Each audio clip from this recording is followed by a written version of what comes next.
Welcome. We start today the fifth module of our course, that is heat integration of the process. So far we have studied the protocol of design of a process, how the design evolves through several steps.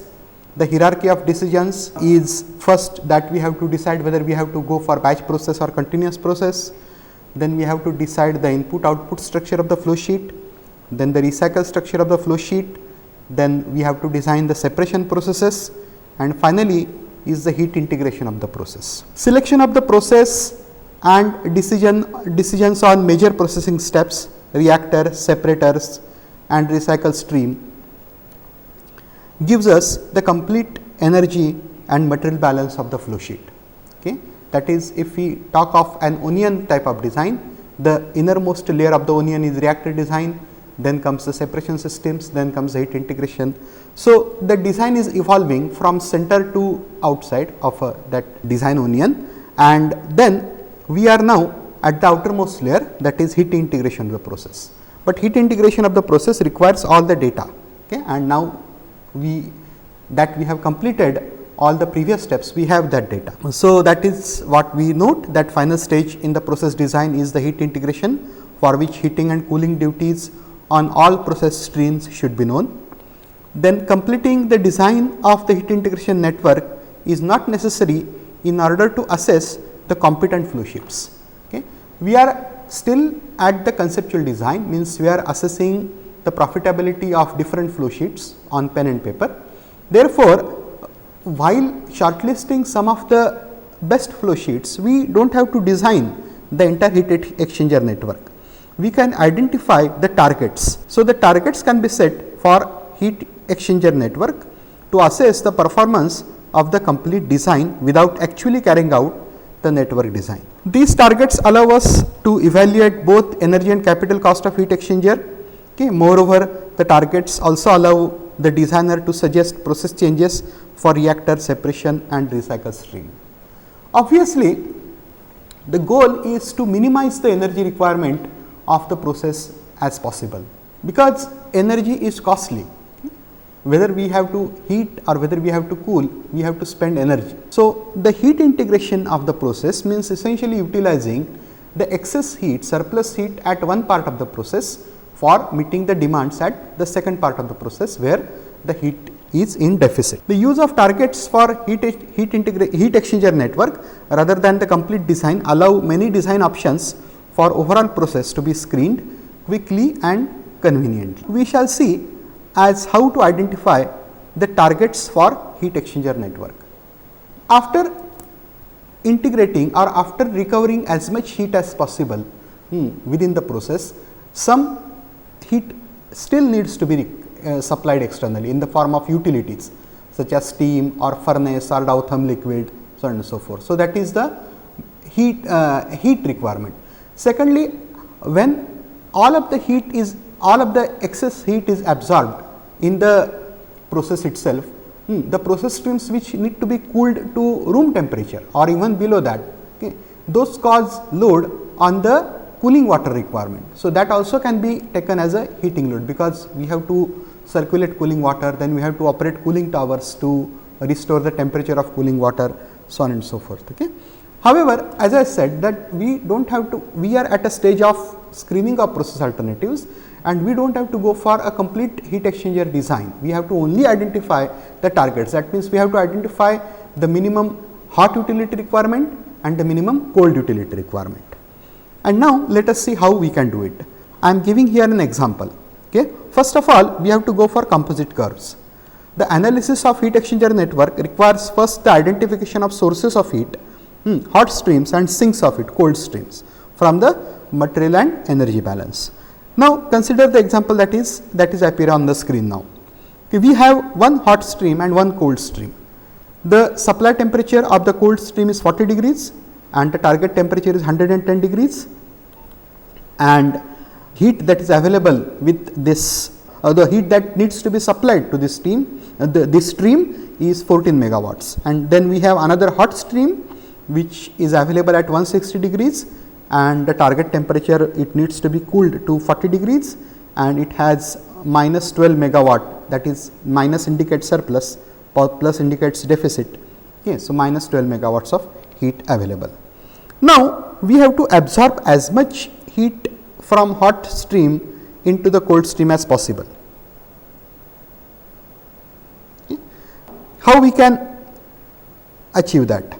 For that purpose, we plot the two streams on an HT diagram, which means on the x axis we plot enthalpy, on the y axis we plot temperature. Okay. So, on the screen you see now, okay, the two streams. The hot stream is available at 160 degrees, it is getting cooled to 40 degrees, and then the cold stream is available at 20 degrees, okay, and it is getting heated to 110 degrees. Okay.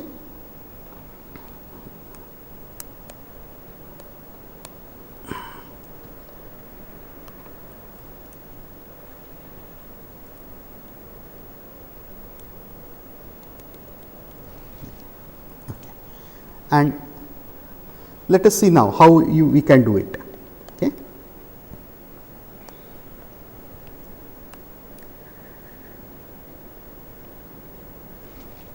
Now I am plotting the two curves, okay, and that you see on the screen now.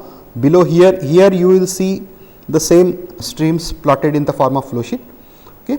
Now we have to decide the minimum, if these two streams are contacted in the heat exchanger, what should be the delta T at any end of the heat exchanger. Okay.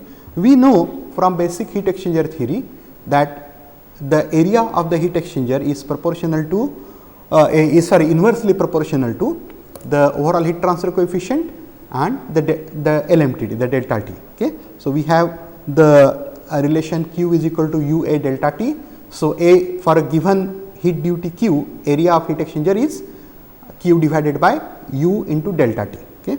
Now, that delta T we set to a minimum. Okay. So, we assume that the minimum delta T at any end of the heat exchanger should be about 10 degrees. Now, this 10 degrees has come out of experience. Okay. It is an empirical value. So, we have the hot utility steam available at 180 degrees and cooling water at 20 degrees, then heating all cold streams with steam and cooling with all hot streams with water would be a waste of energy. So, we have to see as much coupling between the hot and cold stream that we are given as possible, so that the load on steam and cooling water reduces. Now, the scope of heat recovery is identified by plotting both the streams on TH diagram that I just said, and then we set delta T minimum at any end of the heat exchanger as 10 degrees, and then you can see that the region of overlap between the two curves gives us the amount of heat that could be recovered, and for delta T minimum equal to 10 degrees centigrade, we have a heat recovery of 11 megawatts. Okay. We have a heat recovery of 11 megawatts. But despite this, okay, even after recovering, you see how much heat was available with hot stream. It was 12 megawatt. How much heat was required for heating the cold stream was 14 megawatt, out of which 11 megawatt is coming from the coupling between the two streams. This leaves 3 megawatts to be supplied to the cold stream to meet the 14 megawatt demand, and the hot stream is still left with 1 megawatt of energy. Okay.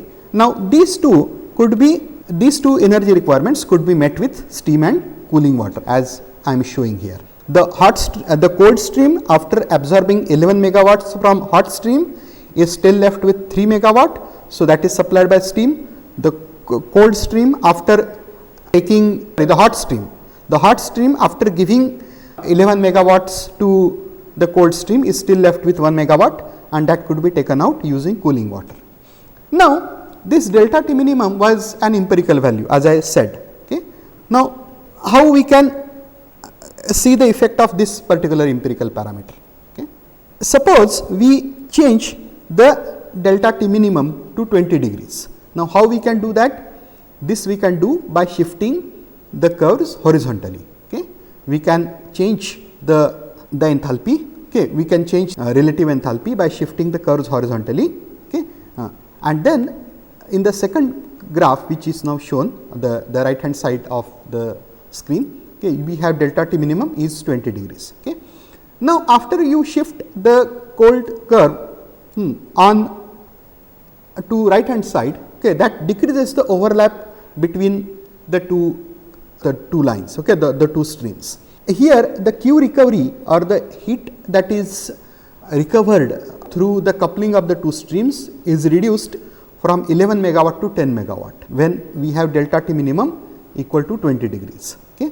And then this particular feature leaves 4 megawatt deficit with the cold stream, which has to be met with steam, and 2 megawatts of excess with hot stream, which has to be taken out using cooling water. So, if you compare these values, okay, the QC mean in case of delta T minimum equal to 10 degrees and the QH mean minimum hot utility for delta T equal to 20 degrees, we see that as delta T minimum value increases, okay, the load on the utilities also increases. Okay. So, that point I have noted here the features T temperature or enthalpy change for stream and hence their slopes that cannot be changed, but relative position of the two streams can be changed by horizontal movement. This is possible since the reference enthalpy for hot streams can be changed independently from the reference enthalpy of the cold stream. When delta T minimum equal to 20 degrees, as the cold stream is moved horizontally away from the hot stream, the overlap between the two streams and hence the heat recovery decreases. The new values for delta T minimum 20 degrees are Q recovery equal to 10 megawatt, QH min equal to 4 megawatt and QC min equal to 2 megawatt, the minimum cold utility. Okay. QC min is minimum cold utility, QH min is minimum hot utility, and the values are 2 and 4 megawatt respectively. This approach can determine the hot and cold utility for a given value of delta T min. The importance of delta T minimum is that it sets the relative locations of the hot and cold streams and therefore the amount of heat recovery. Let us extend the same theme for multiple streams. Okay. Now, we shall have two hot streams and two cold streams, and then we shall see how we can couple the streams to have as maximum heat recovery as possible for a given delta T minimum. Okay. Now, here what you see on the screen is a simple process. We have two reactors with feeds. Feed 1 is enters at 20 degrees and it is heated to 180 degrees. Okay. And then the feed 1 enters at 20 degrees and is heated to 180 degrees, okay, to reactor 1. So, that requires 32 megawatt of energy. The feed for reactor 2 is at 140 degrees and it needs to be heated to 230 degrees before entering the reactor. So, that delta H is the heat requirement is 27 megawatt. The output of reactor 1 also enters reactor 2, okay. Part is sent to reactor 2 and part is sent for separation, and the product of reactor 2 is comes out at 200 degrees and it has to be cooled to 80 degrees. So, it gives out about 30 megawatts of heat. The product of reactor 1 is split in two parts, as I just said. One part goes to reactor 2, another part is cooled, and that gives out 31.5 megawatt of heat. And so, we have essentially two hot streams and two cold streams. Reactor feed 1 cold stream, supply temperature 20 degrees, target temperature 180 degrees, heat capacity flow rate. Now, heat capacity flow rate is essentially mass flow rate into the heat capacity, okay. Mass or molar flow rate, that depends, and the corresponding heat capacity. So, this is because we have the basic relation Q is equal to m Cp delta T, and here we are coupling the m and m into Cp. So as to get the heat capacity flow rate. So, m into Cp is the heat capacity flow rate and the units of that as megawatt per degree centigrade. Now, m value you can define either in moles or mass. So, Cp will also be correspondingly in either mole per degrees like the joules per mole per degree Kelvin or joules per kg per degree Kelvin, depending on what units are for m. But the heat capacity flow rate will always have units of megawatt per degree centigrade or megawatt per Kelvin, depending on the units that you use. So, we have that the stream data is given. Reactor product 1 is a hot stream, supply temperature 250, target temperature 40, heat capacity flow rate 0.15. So, it gives out minus 31.5 megawatt of heat. Reactor feed 2 is a cold stream and reactor product 2 is a hot stream. Okay. So, that has energy requirement of 27 megawatt and energy surplus of 30 megawatts each. Okay. The two sources are, the two streams are sources of heat and two are sinks. If the heat capacities of the streams are constant, the heat content in the hot and cold stream can be determined using the heat capacity flow rate, which is the product of mass molar flow rate, that as I just said. And now what we plot are hot streams. Okay. The left hand side plot, this plot gives the HT diagram for the two hot streams, and these hot streams are plotted separately. One stream goes from 250 to 40, second stream goes from 200 to 80. So, 31.5 megawatt of surplus heat with first stream, 30 megawatt with second. Now, these two streams can be combined to form a composite hot stream. Here what will happen is that the temperatures will remain same, but Cp values will get added. Like for example, in the temperature interval of 80 to 200, we have two streams because the stream 1 is going from 40 to 250. So, it is available in the temperature interval of 80 to 200.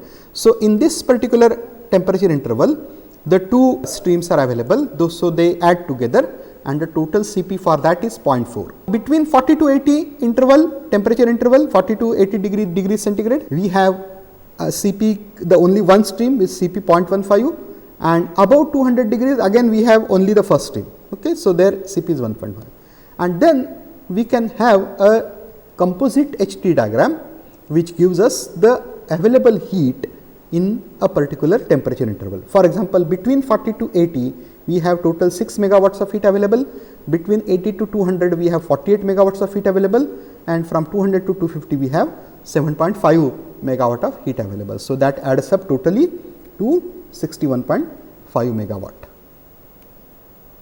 Okay. Similarly, we can do for cold streams also. What you see on the left hand side is the individual plot, the two cold streams plotted separately. Okay. The first stream going from 20 to 180, the second stream going from 140 to 230. Now, in a similar way we find that in the temperature interval 140 to 180, both streams are present. Okay. So, when we make a composite diagram of the cold streams, okay, we can see that between 20 to 140 only first stream is available. So, Cp 0.2. Between 140 to 180 two streams are available. So, their heat capacity flow rates get added, and then we have Cp equal to 0.5. Okay, and then after 180 degrees again we have first stream, that is Cp equal to 0.3. So, this gives us again a distribution of heat requirement against temperature interval. Between temperature interval 20 to 140 we need 24 megawatt, between 140 to 180 we need 20 megawatt, and 180 to 230 we need 15 megawatts.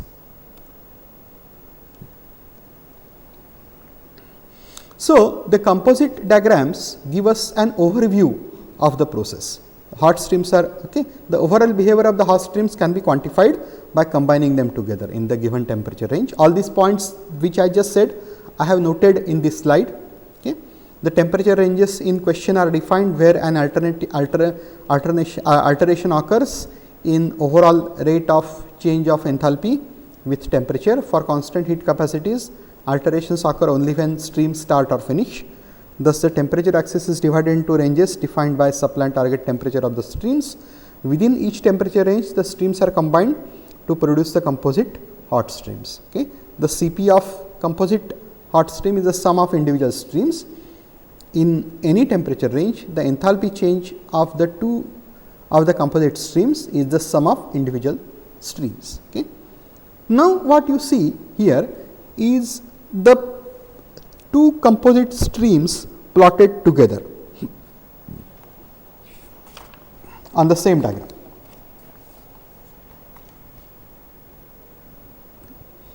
Now, this is the hot composite stream and the lower one is cold composite stream. and these are plotted on the same HT diagram. Okay. And now we will see that for delta T min equal to 10 degrees, the region of overlap between the two streams, which is essentially the heat recovery, the one which I am marking now, is 51.5 megawatt. Q recovery is 51.5 megawatt. Now, we shall calculate these values later. Okay. For time being, I am just giving you the direct answer, but we are going to treat the same problem later, and then we shall actually calculate these values. Okay. After meeting 51.5 megawatts of heat recovery, okay, we have the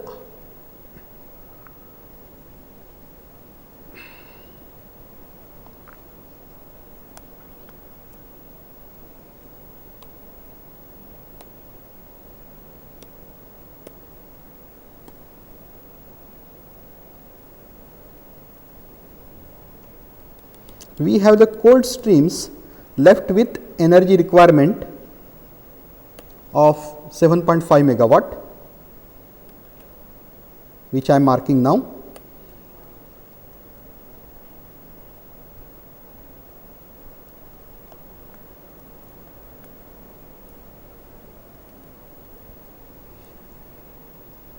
The hot composite curve extends beyond, the cold composite curve extends beyond the hot composite curve to this much extent, which I am marking, and this is the minimum hot utility requirement QH min, and this is 7.5 megawatt. Now, the part of hot composite curves that extends beyond the cold composite curve, which has already marked here. Okay. I have written here QC min, that is the minimum cold utility requirement, and this turns out to be 10 megawatt. Okay. So, we have the complete heat exchanger network target available here. Okay. We have Q recovery,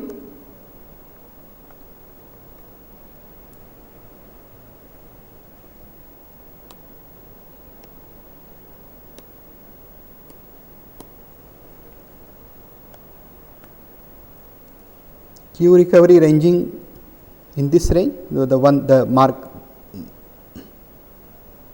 arrows in red, that is the region of heat recovery, that is 51.5 megawatt. After this heat recovery, we are left with 7.5 megawatts of heat requirement for cold streams, that is met with hot utility. So, that is QH min, and after this heat recovery, we are left with 10 megawatt of excess heat with hot composite curves, which is taken off from cold streams. Okay. So, that is what the overall energy target is. Now, as we did in the previous case, okay, we can change the delta T min. Okay. Delta T min here was assumed to be 10 degrees. Okay. We can change delta T min to 20 degrees by shifting this curve, the cold composite curve, horizontally to right. Okay. Now, what will happen?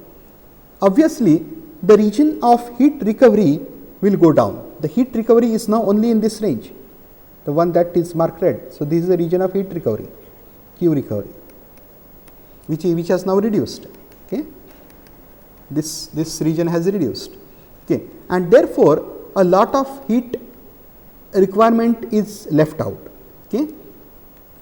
The amount of heat that needs to be supplied to the cold streams through hot utility is now 11.5 megawatt. Now, these again values we are going to calculate. So, the QH min increases from 7.5 megawatt to 11.5 megawatt, and then the QC min, lot of heat remains in the hot composite stream after absorption into the cold stream, and then the QC min is now 14 megawatt. So, that is how the picture changes. Okay. With increase in delta T min, the load on hot utility and cold utility changes. Okay. So, all those points I have noted here.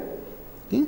The left diagram gives plot of composite curves for delta T min equal to 10 degrees, while the right diagram gives plot of composite curves for delta T min equal to 20 degrees. Where the curves overlap, the heat can be rejected vertically from hot streams into the cold streams. The way in which composite curves are constructed, monotonically increasing hot composite curve and monotonically decreasing cold composite curve, allows maximum overlap between the curves and hence the maximum heat recovery. For delta T min equal to 10 degrees, Q recovery is 51.5 megawatt. When the cold composite curve extends beyond the start of hot composite curve and where the hot composite curve extends beyond the start of cold composite curve, okay, the heat recovery is not possible and utilities must be used. And then for delta T min equal to 10 degrees, the minimum hot utility is 7.5 megawatt and minimum cold utility is 10 megawatt. Okay. Now, there are 3 variables here, QC min, QH min, delta T min. Okay. Specifying any of the 3 variables fixes the relative positions of the composite curves. Okay. But usually delta T min is used as a variable rather than QC min or QH min, but depending on situation, either you can also specify QC min or QH min and then that fixes the fixing any of these 3 variables fixes the other 2 variables. Okay. Now, as far as 2 stream case is concerned, relative position of the curve is also a degree of freedom at our disposal. Okay. The relative positions of the 2 curves can be changed by moving them horizontally. For feasible heat transfer from hot streams into cold streams, hot composite curve must always be above the cold composite curve. If the delta T min is increased to 20 degrees by shifting the cold curve to right, the hot and cold utility targets increase to 11.5 megawatt and 14 megawatt respectively. Okay. Now, correct setting of delta T min is fixed by the economic trade off between operating and capital cost. Obviously, if delta T min increases, the QC min and QH min increase, but the area of individual heat exchanger reduces, the area of heat exchangers in which the hot and cold streams are coupled. Okay. So, QC min and QH min indicate basically the operating cost and delta T min indicates the fixed or capital cost. Delta T min increases, area decreases, capital cost decreases, but at the same time QC min and QH min increase, which means the operating cost increases. So, there has to be an economic trade off for deciding the optimum value of delta T min. Okay. So, that is what is plotted here. Okay. Increasing delta T reduces the heat exchanger area and hence the capital cost of the exchanger. At the same time, increase in delta T min increases both QH min and QC min and hence the load on the hot and cold utilities, that increases the operating cost. When the hot composite and cold composite curves just touch, then the driving force becomes 0 and the heat exchanger area requirement goes to infinity. Okay. Thus, there is always a trade off between the energy and capital cost. So, you can see here that the total cost goes through a minimum at delta T min with respect to delta T min, and there is always an delta T optimum. Okay. Now, experience tells that delta T minimum is 10 degrees for shell and tube heat exchangers, okay, but for other exchangers, other type of exchanger, that could be this could vary. So, that thing you see on the screen now. Okay. There is also an economic degree of heat recovery. Okay, we cannot go. There are some constraints which restrict the amount of heat that could be recovered between hot and cold streams. So, the practical constraints on delta T min are: to achieve small delta T min in design, heat exchanger should exhibit pure counter current flow. That is a basic aspect that you have learnt in heat transfer courses. With shell and tube heat exchanger, flow is not purely counter current even with single pass on the shell and tube side. So, the delta T is reduced. Delta T min less than 10 degrees is not advised unless special circumstances prevail. For plate heat exchangers, delta T min as low as 5 degrees could be possible or could be achieved, and this value can go down to 1 or 2 degrees with plate and fin design. Okay. These constraints apply to only those exchangers that are placed around the point of closest approach between composite curves. Okay. Remember this thing, that these constraints apply. This point we shall come back again when we shall study the pinch technology. Okay. Additional constraints apply if vaporization condensation occurs at the point of closest approach. Okay. Now, the heat recovery pinch. Correct setting of composite curves is determined by economic trade-off between the corresponding trade-off corresponding to economic delta T min. Assume that a correct delta T mean is known, and this fixes the relative positions of the curves and hence the energy targets. The delta T mean for composite curves and its location is important if the energy target is to be achieved in design of heat exchanger network. Delta T mean is normally but not always observed at only one point between the hot and cold composite curves called as the heat recovery pinch. The pinch point has special significance in the design of heat exchanger network. We shall come back to this point again, as I said, when we shall study the pinch technology of heat exchanger network design. How we can design the coupling of the streams, okay, so as to have maximum heat recovery. Now, the trade-off suggests that no individual exchanger should have delta T mean less than 10 degrees. Now, this is a good initialization in heat exchanger network design. Assume that delta T mean less than 10 degrees never occurs. The whole process can be divided at pinch where the two curves are closest. So, this point is the pinch point where the delta T mean is 10 degrees. So, the whole process can be divided at pinch as follows. One is below pinch, this portion, this envelope, and above pinch, which is this envelope. Above pinch, in terms of temperature, the process is in heat balance with QH mean, that is minimum hot utility. The heat is received from the utility but is not rejected. Thus, the process is a heat sink above pinch, okay, which means in this region. Above pinch is this region. Here the process is heat sink because heat is being absorbed from the hot utility, that is QH mean, but not rejected. Below pinch, process is in heat balance with QC mean or minimum cold utility. No heat is recovered but rejected to cold utility. Thus, the process is a heat source. Here we are not absorbing any heat from outside but only rejecting the heat to cold utility QC mean. So, the process is heat source. Consider possibility of transferring heat between two systems. If it is possible to transfer heat from hot streams above pinch into colder streams below pinch. By contrast, the transfer of heat from hot streams below pinch into cold streams above pinch is not possible without violating delta T mean constraint. Okay. So, what we see now is that suppose you want to, this is here the process is divided at the pinch, okay, this is below pinch, this is above pinch.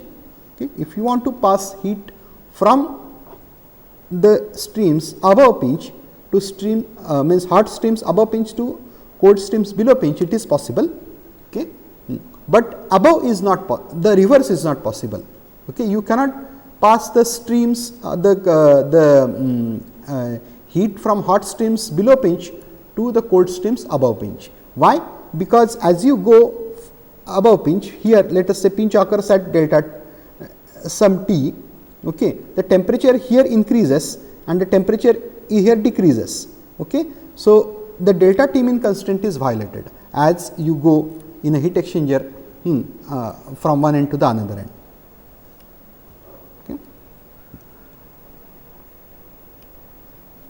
If a quantity of heat Xp is transferred from system above pinch to system below pinch, there is a heat deficit of Xp above pinch. The only way to rectify this problem is to import an extra Xp of heat from hot utility. So, that will increase QH mean. If you pass some heat from above pinch to below pinch streams, okay, then there will be a heat deficit here, okay, and then that deficit can only be fulfilled by importing more from hot utility QH mean. Okay. Likewise, an excess of Xp below the pinch leads to export of an extra Xp to cold utility. Okay. Analogous effects can be caused by improper use of utilities. Example is given here. If some cooling water is used to cool hot streams above pinch to satisfy this enthalpy imbalance above pinch, QH mean plus Xp heat needs to be imported from the steam or hot utility. Okay. Moreover, QC mean plus Xp cooling water has to be used. Okay. So, that gives the imbalance between the processes. If you give out some portion Xp, heat Xp from above pinch to below pinch, there will be heat deficit here. So, here it will be QH min plus XP. Okay, this much of heat needs to be imported from hot utility, that increases load on hot utility. Similarly, the heat that has to be rejected to cold utility also goes up by the same amount. So, QH min and QC min both increase if you transfer heat across pinch. Okay. Therefore, when we are designing the heat exchanger network, we have to see the streams above pinch, we have to see the streams below pinch, and then make a match between the two. That thing we shall come again, come again when we shall see the enthalpy intervals. Other inappropriate use: heating of cold streams below pinch by steam, say by amount XP. This is another improper use. In this case, the QH min must still be supplied above pinch to satisfy enthalpy imbalance above pinch. So, the total utility in this case will again be QH min plus XP above pinch and QC min plus XP below pinch. To achieve the energy targets set by composite curves, the designer must not transfer heat across pinch by process to process heat transfer and inappropriate use of utilities. So, that is how that gives you the essence of the pinch, the heat recovery pinch. Okay. So, the process is divided at this pinch. There should not be process to process heat transfer across pinch. There also should not be inappropriate use of utilities above and below pinch. No hot utility below pinch, no cold utility above pinch.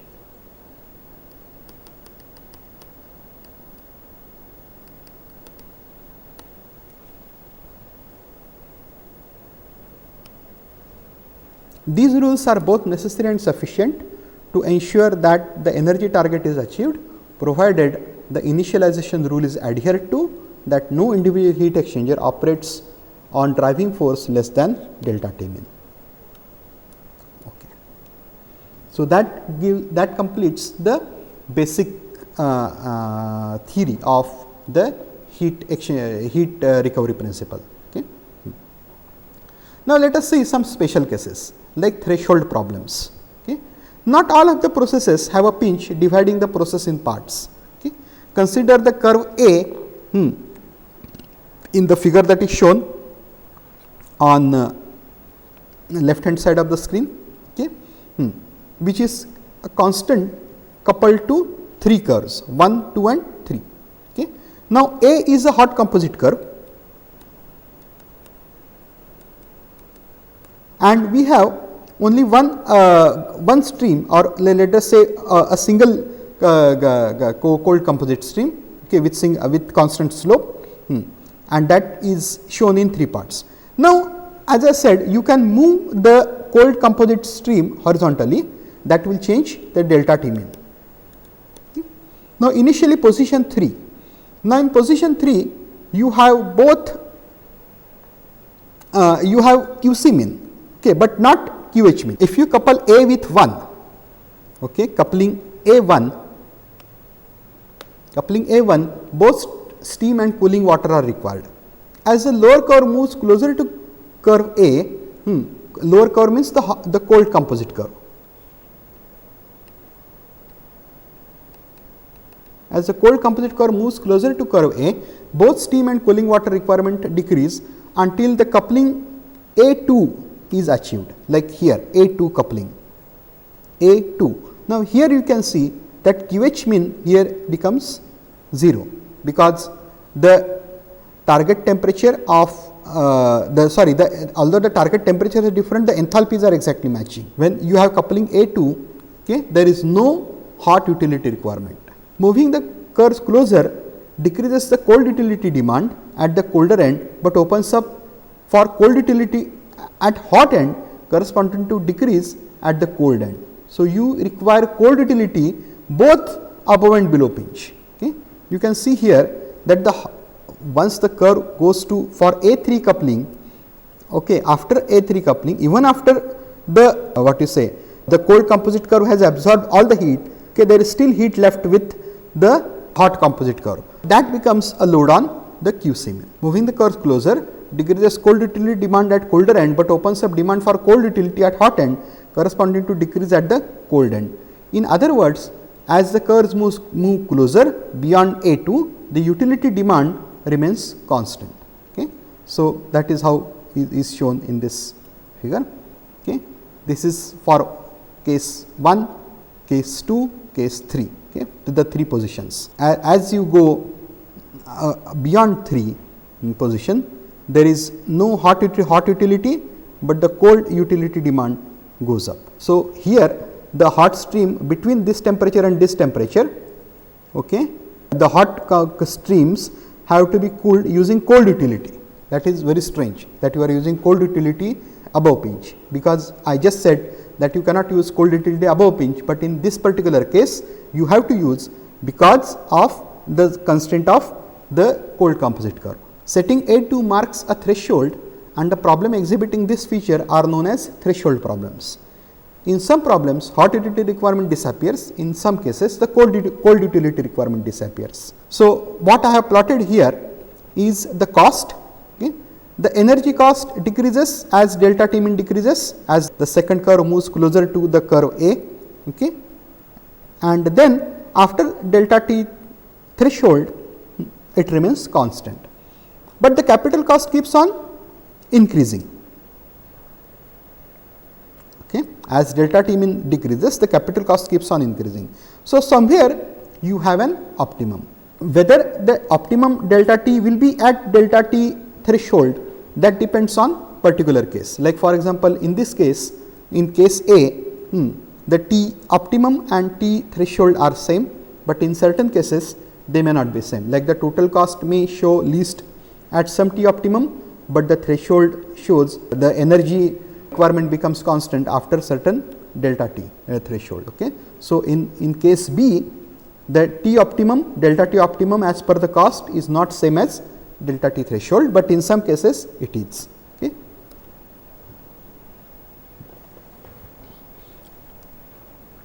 Now, let us see the capital and energy trade off for threshold problem. The two possible outcomes, case A and case B, which I just discussed for capital energy trade off.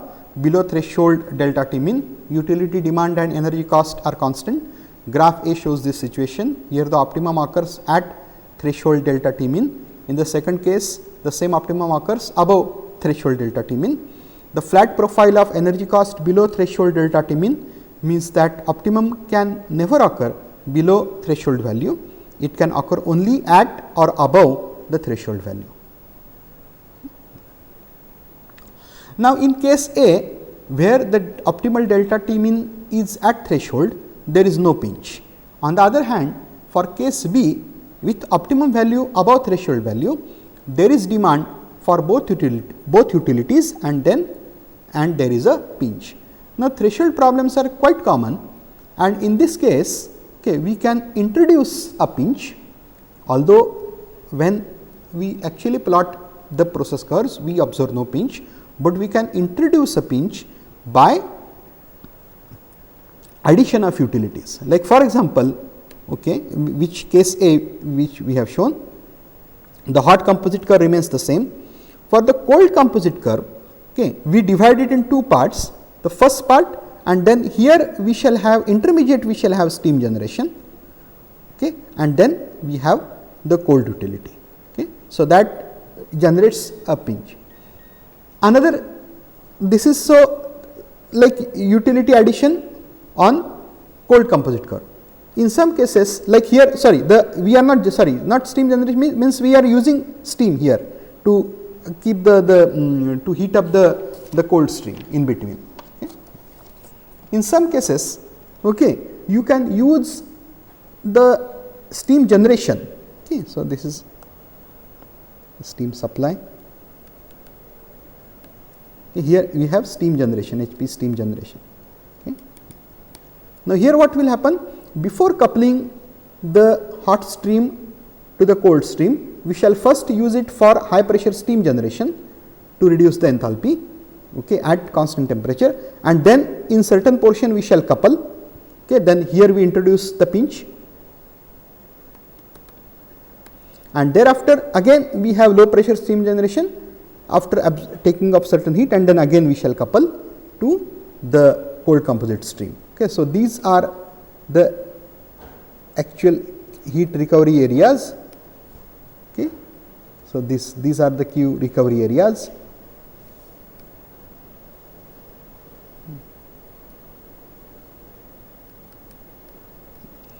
And here we have intermediate utility generation. Okay.